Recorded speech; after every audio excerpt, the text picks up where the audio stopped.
ለጳጳሱ ማረፊያ አደንዛዥ ዕፅ የወሲብ ማነቃቂያና ህገወጥ የሱዳን መገባበያ ገንዘብ ተገኘ። ሱሪ ኃጢያት ነው የሚለው ኮንሰፕት ኬት ነው የመጣው? ገሩኝ ኬት ነው የመጣው? ላይክ ሴቶች ሱሪ ሲለብሱ ኃጢያት ነው የሚለው ኮንሰፕት ማለት ነው። ምን ታዘብሽ እስቲ? ለምንድን ነው የኢትዮጵያ ህዝብ እግዚአብሔርን እየፈራ እግዚአብሔር የማይወደውን ነገር የሚያረኩት? ሰላምታዬ ድረሳችሁ ውድ ቤተሰቦቼ እንደምናመሻችሁ እንደምስኪ ሳደረሳችሁ በእያላችሁበት ሰዓትና ጊዜ አቆጣጠር ሁሉ በእያላችሁበት ሰላምታዬ ድረሳችሁ ያልኩኝ ዛሬ ወደ አዘጋጀናቸው መርሃ ግብሮች ቪዲዮዎች በቀጥታ እንሄዳለን። ከዛ በፊት ግን ሁላችሁም ይህንን ቻናል ሰብስክራይብ ማድረጋችሁን እንዳትረሱ፣ ቪዲዮን ላይክ ማድረጋችሁን እንዳትረሱ።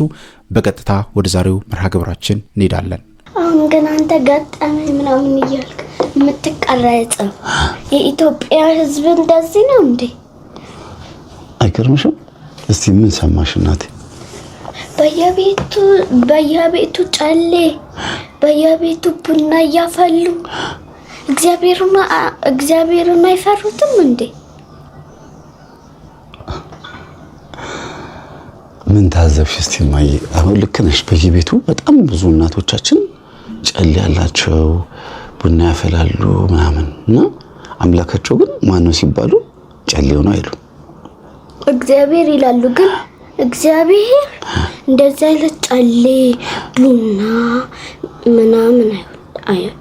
በየቤቱ ዛር ምናምን አጻጉራቸውን ቁጥርጥር ተሰርተው እንደዚህ የሚሉት ቃልቻዎች አይገርምም? እኮ ምን ታዘብሽ እስቲ? ለምንድን ነው የኢትዮጵያ ህዝብ እግዚአብሔርን እየፈራ እግዚአብሔር የማይወደውን ነገር የሚያረኩት? ምን እንጃ። ቤተሰቦች ይሄ ድንገት ነው ካሜራ እያስተካከልኩኝ ዛሬ ክረምት ስለሆነ ቢሮ የመጣው ከኔ ጋራ ቆይተው ገጠመኝ ልቀረጽ ስል ነው እንግዲህ ይሄ ጥያቄ እየቀረበብኝ ያለው። ገና ላይ ትራሱ እያስተካከልኩ ነው። ይሄ ልጅ ጥያቄሽ ለኔ አይከብደኝም፣ ግን ካንቺ እድሜ አንፃር ሲጠየቅ ግን ላንቺ ምን ብዬ እንደምመልስልሽ ነው። አው የኢትዮጵያ ህዝብ በነገራችን ላይ አሜሪካኖች ወይም ደግሞ እነዚህ ውጭ ሀገር ያሉ ሰዎች አብዛኞቹ ባሎቻቸው ፈረንጅ ሆኑ ወይ ሚስቶቻቸው ፈረንጅ ሆኑ ይሄ ጥያቄ አቅርበውት ነበር። እናንተ ኢትዮጵያኖች ገጠመኝ በሚባለው ነገር ብዙ ታሪካችሁን ሰማን። እንደዚህ አይነት ሰው ናችሁ? እንደኛ እኮ ቅዱሳን ንጹሃን አድርገን ነበር የምናስባችሁ። ለካ በየቤቱ ታመልካላችሁ ባዕድ አምልኮ፣ እግዚአብሔርን ብቻ የምታመልኩ መስሎን ነበረ። የኢትዮጵያ ህዝብ ኦርቶዶክስ ብቻ እኮ አይደለም ያለበት፣ ጴንጤም አለበት፣ ሙስሊምም አለበት። ኢትዮጵያ ሲባል ግን ኢትዮጵያ ሲባል ጊዜ ኦርቶዶክስ ነው የሚመስላቸው ሲባል ኦርቶዶክስ ነው የሚመስላቸው። ግን ጴንጤም ሙስሊምም የራሳቸው ሀገር አላቸው። አሁን ሙስሊም ዱባይ አላታ፣ ዱባይ ስላላት ዱባይ ሀገር አላት። ጴንጤ እንኳን አላውቅም፣ ግን የብቻዋ ሀገር አላት።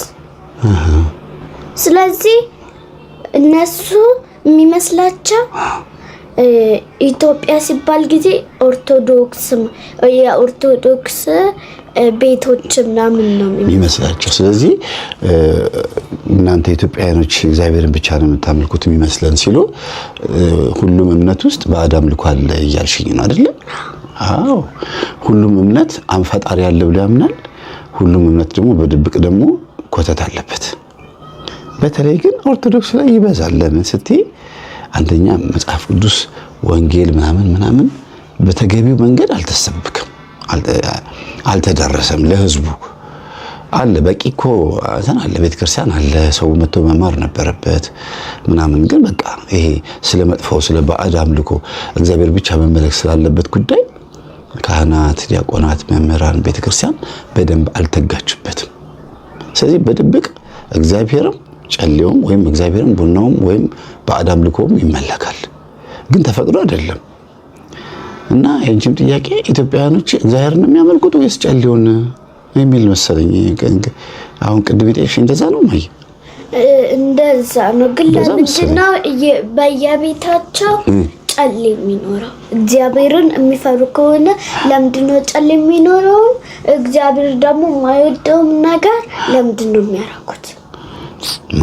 ነጠላ ለብሼ ተስተካክዬ በደንብ ገጠመኝ የተቀረጽኩኝ መተሽ ቢሆን ኖሮ የበለጠ በደንብ አብራራውልሽ ነበረ የኔ እናት። ግን አሁን ላንቺ ሳብራራ የማብራራው ነገር ለአይምሮሽ አይመጥንሽም። ለትልቅ ሰው የሚሆን መልስ ነው ተሳስቼ መልሼ ላንቺ ግራ ላጋባሽ እችላለሁ። ግን በሚገባሽ መልኩ ትንሽ ላውራሽ። እሺ ማየ፣ እንግዲህ አጋጣሚ ሆኖ መተሽ ጠይቀሽኛል። ምንድነው መሰለሽ ባዕድ አምልኮ ወይንም ጨሌ ማምለክ ወይንም ሰይጣንን ማምለክ በኢትዮጵያ ውስጥ የተለመደ ነው ማለት የተፈቀደ ነው ማለት አይደለም። በድብቅ ነው የሚያመልኩት። እንዲያውም ጠንቋይ ቤት ወይም አጋንንት የሚጠራበት ቦታ ላይ ሰይጣን ብሎ ሲሉ አይባልም። ሰይጣን አትበሉ፣ አጋንንት አትበሉ፣ አማልክት ናቸው እያሉ እንደ አምላክ ነው የሚቆጠሩት። ግን ናቸው አምላክ ናቸው አይደለም። መመለክ ፈለገ እንጂ አምላክ አይደለም። አምላክ እግዚአብሔር ብቻ ነው። አምላክ ማለት የሚመለክ ነው።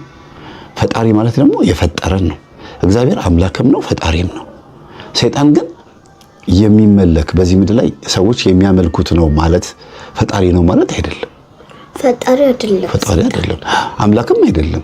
ግን የዚህ ዓለም አምላክ ተብሎ በመጽሐፍ ቅዱስ ውስጥ ስሙ የተጠቀሰው ሰዎች ስለሚያመልኩት፣ ሰዎች ወደው ፈቅደው እና ከኛ ጋር አብረን እንብላ፣ እንጠጣ፣ እንኑር፣ ደስ ያለን ነገር አድርግልንና ላንተ እንገዛለን ስላሉት ነው። እሺ እናቴ፣ ከበደብሽ ማውራው አይ ሰይጣን ግን አባዬ ሰውን ይፈጥራል እንዴ? አይፈጥርም። እንኳን ሊፈጥር ቀርቶ የተበላሸ ነገር እንኳን ማስተካከል አይችልም። ማስመሰል ነው የሚችለው። ምትሃት፣ አስማት፣ ድግምት ምናምን፣ ይሄ ሰውን ማጭበርበር፣ ትሪክ መስራት፣ በሰው ላይ መንፈስ ማደር፣ በመንፈስነቱ በሰው ላይ ማደር። ከዛ ጆሮ ላይ ይመጣና አንተ ገጠመኝ ላይ የሰማው ጆሮ ላይ ሰይጣን ይመጣና የሆነ መልእክት ያሰማውና ከዛ በኋላ ሰይጣን ይነሳበታል ሰው። የሚገርም ነው። ስታዳምጩ ገጠመኝ ይገባሻል ማየ? ስንት ዓመትሽ ነው? 8 ዓመትሽ ነው። ገና ነሽ እንግዲህ። እንዴት ገጠመኝ ያዳምጥሽ ማየ? አይፈቀድም እኮ ላንቺ። አይና ማየ ሲያዳምጡ ጊዜ ነው ማያለሁ። እና አትደነግጭም? አትፈሪም? አልፈራም። ለምን? ምንም አይመስለኝም። አቅም የለውም ብለሽ ነው የምታስቢው? ልክ ነሽ። ሰይጣን አቅም የለውም። ግን ማን ከኛ ጋር ካለ ነው አቅም የማይኖረው? እግዚአብሔር። ኃይላችን እግዚአብሔር ነው ብለን እኛ አምነን ስናምን ነው እንጂ ሰው ብቻውን ሰይጣን ማሸነፍ አይችልም። በተፈጥሮ ብቻ ማሸነፍ አይችልም። ጉድ ነው። ለጉድ የተፈጠርን ህዝቦች በጳጳሱ ማረፊያ አደንዛዥ ዕፅ፣ የወሲብ ማነቃቂያና ህገወጥ የሱዳን መገባበያ ገንዘብ ተገኘ። በጋምቤላ ሀገረ ስብከት በጳጳሱ ማረፊያ ከጳጳሱ ቤት ውስጥ የጋምቤላ ኦርቶዶክሳዊ ማህበረሰብ ሲመራ የነበረው በእንዲህ አይነት ማፊያ ግለሰብ። አያሳዝንም? ያሳዝናል። የወሲብ ማነቃቂያ፣ የደቡብ ሱዳን መገባበያ ህገወጥ ገንዘብ፣ አደንዛዥ ዕፅ። የኛ ትግል ታዲያ ይሄን አሳየ።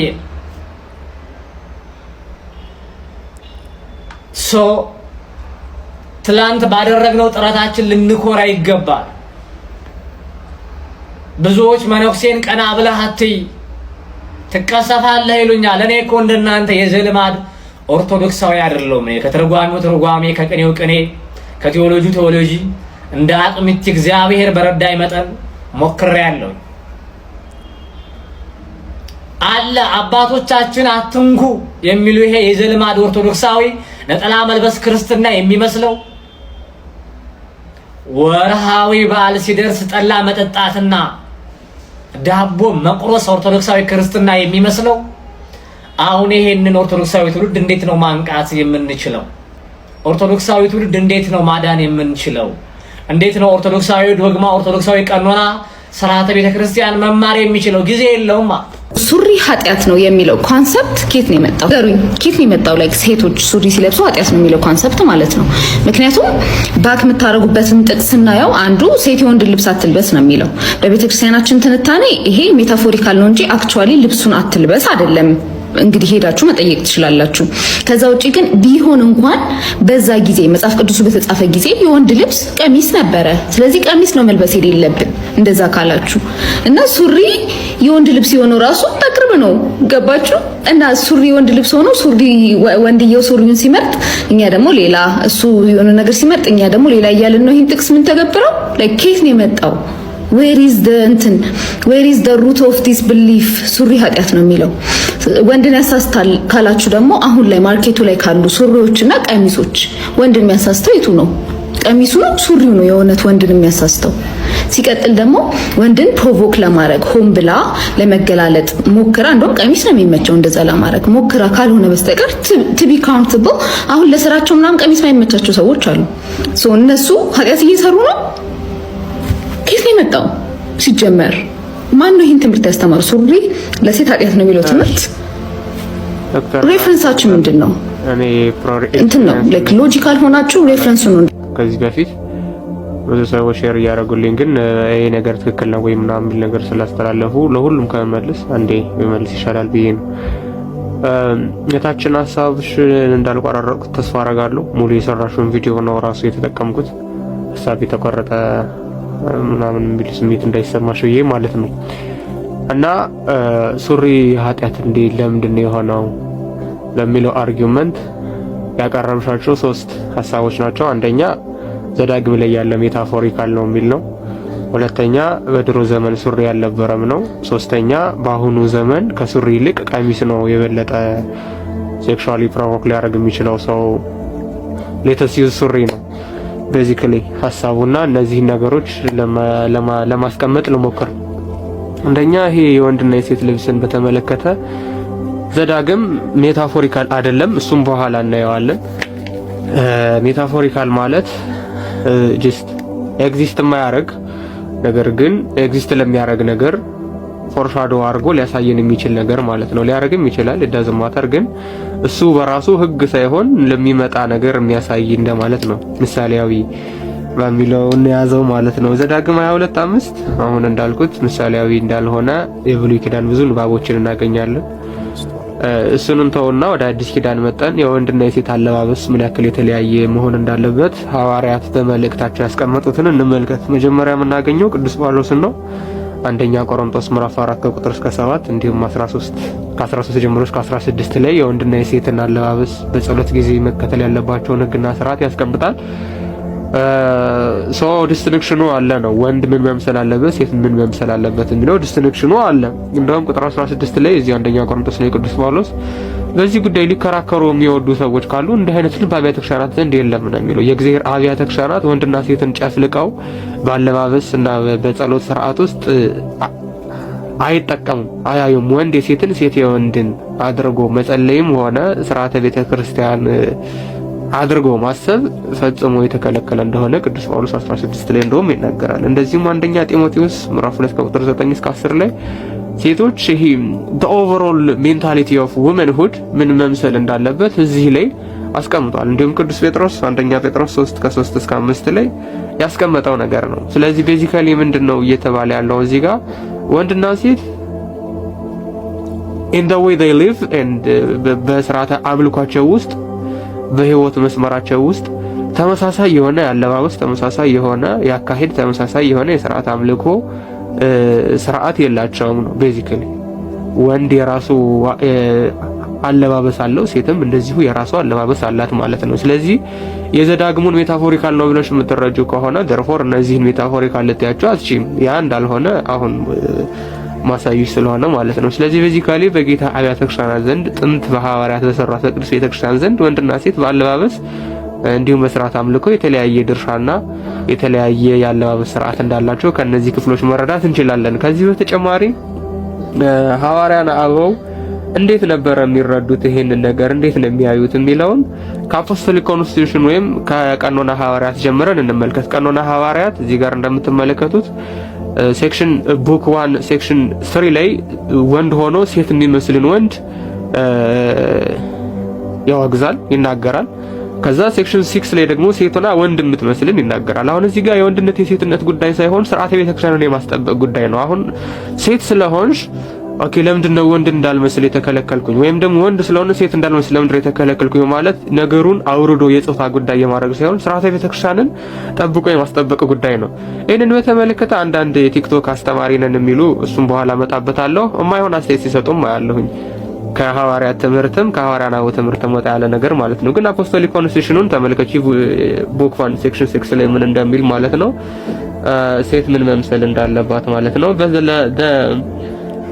lascivious additional adoring of what is already good is an affront to the bounty of the creator አየሽው የሆነችውን ነገር ሴት በተፈጥሮ የተሰጣትን መልክ ጸጉር ምናምን እንደው እሱን ትታ ለማሳመር ሌላ ቀለም መጨመርና ሌሎች ነገሮችን ማድረግ ለእግዚአብሔር እንደውም ስድብ ነው የሚለው ለፈጣሪው ስድብ ነው።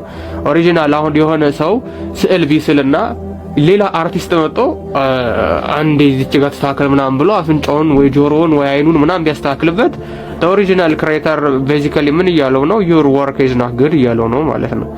ለዚህ ተመሳሳይ ነገር ነው እዚህም ጋር የሚያስቀምጠው። እህቴ ደግሞ አንቺን ሳይሽ ጸጉርሽንም ቀለም ተቀብተሽዋል፣ ጣትሽ ላይ የተለያዩ ቀለበቶች አሉ። I don't know what they are ግን አሉ። they are very wrong ደግሞ እነሱን አሁን እናሳይሻለሁ ማለት ነው። ስለዚህ ከአፖስቶሊክ ኮንስቲቱሽን የጀመርነው ለምንድን ነው? ወንዶችም ሴቶችም እኩል የሆነ ማዕቀብ ስላለባቸው ነው። በየትኛውም ስርዓተ ቤተክርስቲያን የጾታ ጉዳይ አይደለም። ሴት ስለሆንኩ ነው የሚል ስሜት አይሰማችሁ ሴቶቹ በአጠቃላይ በሴትነቴ ምናምን አይነት የሞደርን ፌሚኒዝም አይነት እንትን አይታይባችሁ። ከዛ በተጨማሪ ወደ ጥንታውያኑ እንመለስና አሁን ሐዋርያና ከሚባሉት መካከል ቅዱስ ጀሮም እንደምናገኘው ቅዱስ ጀሮም ሌተር 22 ሴክሽን 27 እና 26 ላይ ምን እያለ እንደሆነ ማንበብ ትችላላችሁ። ጀስት ቀንጨባ አድርጌ ነው ማሳያችሁ። the Lord will scatter the bones of them that flee themselves they cut off their hair and are not ashamed to look like the eunuchs አየሹ ስልብ መስለው የሚቀርቡ ሴቶች ነበሩ። ጸጉራቸውን ተቆርጠው ምናምን ወንድ መስለው ማለት ነው። አሁን ጸጉር መቆረጥ የወንድ ነው፣ በቃ ጸጉር ማሳደግ የሴት ነው። ለዚህ አሁን ይሄ ነገር ለምን ሆነ እንደ ጸጉር ምናምን ማለታችን መስጂድ ስርዓት ቤተክርስቲያን ነው። ተፈጥሮ እንኳን ታስተምራችኋለች። ምድር በክረምት ጊዜ በተለያዩ አበቦች ራሷን እንደምታስጌጥና ራሷን እንደምትሸፍን ሁሉ ሴት ደግሞ የምድር ምሳሌ ስለሆነች ስለዚህ በተለያዩ በአበቦች ፈንታ ጸጉር ተሰጥቷታል። እሱ ራሷን ተሸፍን ነው። በቃ ቤዚካሊ ተፈጥሮ እንኳን አታስተምራችሁም ምን የሚለው ቅዱስ ጳውሎስ ይሄንኑ ነው። ስለዚህ እዚህ ላይ ተመልከቱ። I will not speak to only of women ስለዚህ ብቻ አይደለም ወንድም ሆኖ ሴትን መምሰል የሚፈልግ ካለ እሱም ዲስገስቲንግ እንደሆነ ይናገራል ማለት ነው። ሌላው ቅዱስ አምብሮስ ነው። ቅዱስ አምብሮስ ዲዩትሮኖሚ 22:5 ላይ የሚናገረው ነገር አለ። ያው እዚህ ጋር መመልከት ትችላላችሁ። ሌተር 45 ላይ ማለት ነው። you have referred to me ይሄ ዲዩትሮኖሚ ቅድም እየጠቀስነው ማለት ነው። ዘዳግም 22:5 ሜታፎሪካል ነው የሚለውን እዚሁ ላይ ይገለዋል። ሊትራል ልብስ ነው የሚለው። በጣም እንዳይረዝም ቶሎ እየቸኮልኩኝ ነው እየፈጠንኩኝ ነው ቪዲዮ እንዳይረዝምና እንዳይሰለቻችሁ ማለት ነው። ከዛ በተጨማሪ ቅዱስ ቀለሚንጦስ ኦፍ አሌክዛንድሪያ ማለት ነው the ኢንስትራክተር የተባለ መጽሐፍ አለው። ክርስቲያናዊ ህይወትን፣ አመጋገብን፣ አለባበስን፣ አረማመድን፣ ስርዓት አምልኮ ነው ዘተርፈ የደነገገበት ክፍል ነው።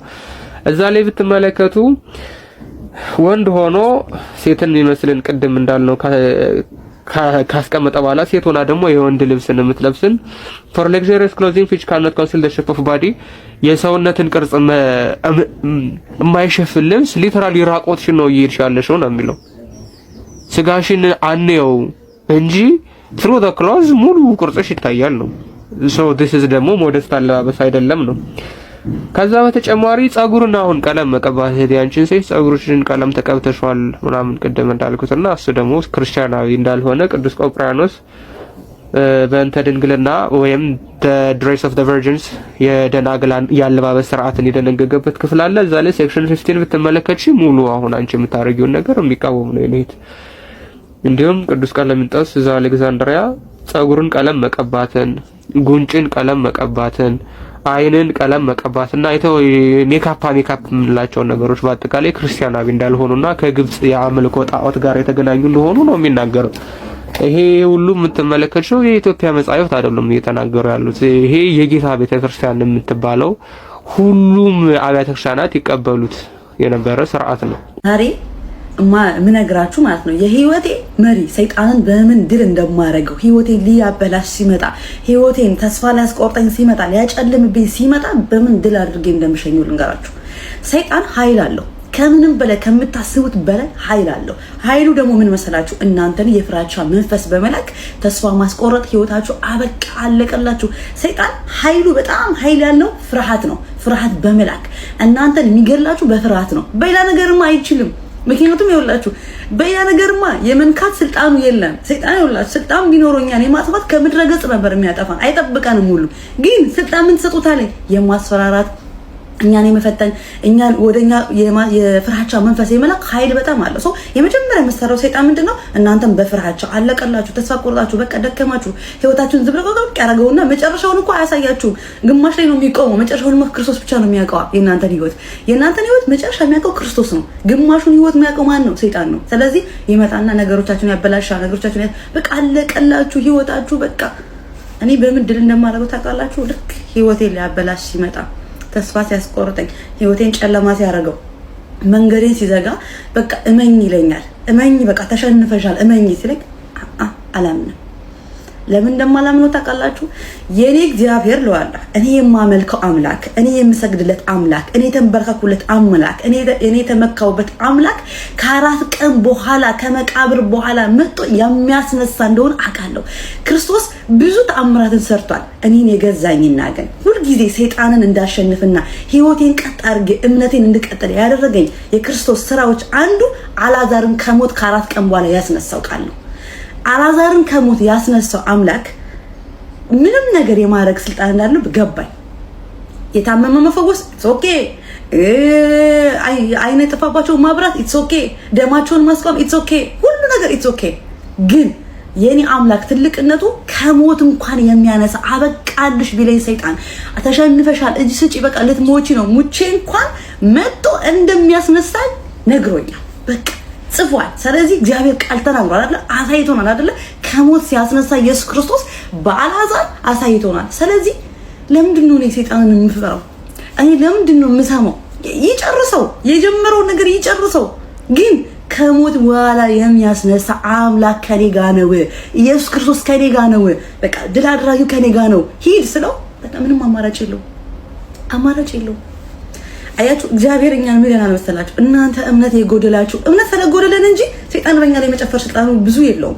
ግን እኛ እምነት ስለጎደለን ሰይጣን የምንመልስበት አቅም ስላላወቅን የሰይጣንን ኃይልና የኛ አቅም አላወቅ ነው። የኔና እግዚአብሔር ቤተሰቦች የእናንተን ኃይል መጀመሪያ አወቁት። የእናንተ ኃይል ከሰይጣን ኃይል እጅግ የበለጠ ነው። በእናንተ ውስጥ ያለው ኃይል የኢየሱስ ክርስቶስ ኃይል አለ። ስለዚህ በምንም ነገር ይምጣባችሁ በቃ ሸኙት በዚህ እኔ የኔ አምላክ በሉት። የኔ አምላክ ከሞት የሚያስነሳ ነው። እባክህ ተወኝ ሂድልኝ በሉት። እግዚአብሔርን አፍሮ ነው የሚሄደው። እኔ ለማን እኔ ሳይሆን ለሁሉ እግዚአብሔር ነው የሚሉት። እኔ በዚህ ቃል ነው ድል አድርጌ የምነሳው። ፈተና ውስጥ ይከተኛል፣ ያልኳን ነገር ይከተኛል። ከሞት የሚያስነሳው አምላክ ከኔ ጋር ነው። ደህና ዋሉልኝ። ስራ እየተጠራው ነው። ከመቁረብ በፊት አንድ ሰው ኢየሱስ የእግዚአብሔር ልጅ ነው ብሎ ማመኑ እንደተጠበቀ ሆኖ ቀጥሎ ምን ማመን አለበት? በካህናት ክህነት ማመን ይገባል።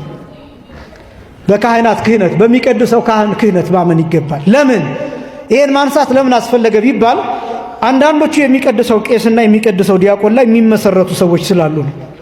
ዛሬ የቀደሰው ማን ነው? ገሌ ምን አይነት ነው? ድምፃዊ ምን አይነት ነው? ቁመናው የሚያምር ምን አይነት ነው? መልከ መልካም ከየት የመጣ ነው? ከዚህ ቦታ ዛሬ የቀደሰው ማን ነው? ጳጳስ። ዛሬ የቀደሱት ማን ነው? ፓትርያርኩ። ዛሬ የቀደሱት ማን ናቸው? ቆሞስ። ከዛስ አይ እሳቸው ከቀደሱ ማን ልቁረብ። ይሄ ክህደት ነው በነገራችን ላይ። ሊቀ ጳጳሱ ከቀደሱማ ልቁረብ። ዛሬ ቄስ ገሌ ከቀደሰማ እኒያ ድምፃዊ ሲቀድሱ ደስ ይለኛል እና እሳቸው ሲቀድሱ ልቁረብ። ክህደት ነው ይሄ፣ ነውር ነው፣ ኃጢአት ነው። እንደዛ አይደረግም። ማንኛውም ሰው ቢቀድስ፣ ፓትርያርኩም ቢቀድሱ፣ እዚህ ያሉት ቄስ ገሌ ክህነት ያላቸው ቄስ ገሌ እኒህ ምስኪኑ ቄስ እሳቸውም ቢቀድሱ፣ ብፁዕ ቅዱስ አቡነ ማትያስ በረከታቸው ቢደርብን እሳቸውም ቢቀድሱ ህብስቱ ተለውጦ ስጋ መለኮት ነው የሚሆነው፣ ወይኑ ተለውጦ ደመ መለኮት ነው የሚሆነው። ፓትርያርኩ ስለቀደሱ ወደ ሌላ ነገርነት አይለወጥም። ቄሱ ስለቀደሱ ወደ ሌላ ነገርነት አይለወጥም። ፓትርያርኩ ስለቀደሱ ስጋ ወደሙ ብቻ መሆን፣ ሌላው ቄስ ሲቀድስ አለመሆን፣ እንደዚህ አይነት ነገር በቤተ ክርስቲያን ይሄ ስርዓት የለም። ይሄ ብቻም አይደለም። መልካም ነው። አንዳንዶቻችን በዓላትን ጠብቀን እንቆርባለን። ራሱን የቻለ በረከት አለው። በነገራችን ላይ ለምሳሌ አሁን እመቤታችን ቅድስት ድንግል ማርያም አማላጅነቷ ከሁላችን ጋር ይሁንና ከተሰጣት ቃል ኪዳን አንዱ በዕለተ ትንሣኤዋ ለምሳሌ በ16 በኪዳነ ምሕረት ነሐሴ 16 በዚህ ቀን ስጋውን ደሙን የተቀበለ እንዲሁም የካቲት 16 በዚህ ቀን ስጋውን ደሙን የተቀበለ የተለየ በረከት ያገኛል ብሎ ጌታ ለእመቤታችን ቃል ኪዳን ሰጥቷታል። ዓላማው ሰዎች በረከቱን እንዲያገኙ ጭምር ስጋውን ደሙን እንዲቀበሉ ማድረግ ነው ዓላማው።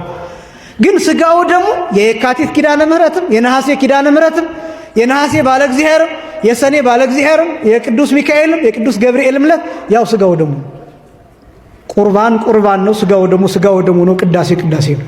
ከሰዓትም ቢቀደስ ጠዋትም ቢቀደስ ቅዳሜ ቢቀደስ እሁድ ቢቀደስ ነገ ቢቀደስ ቅዳሴ ነው። ለምሳሌ ነገ የምትቆርቡ ሰዎች ትኖራላችሁ። በብዛት የሚቆርቡ ሰዎች አሉ። እግዚአብሔር ይጠብቅልን። ሁላችንም ለስጋው ደሙ ያብቃን።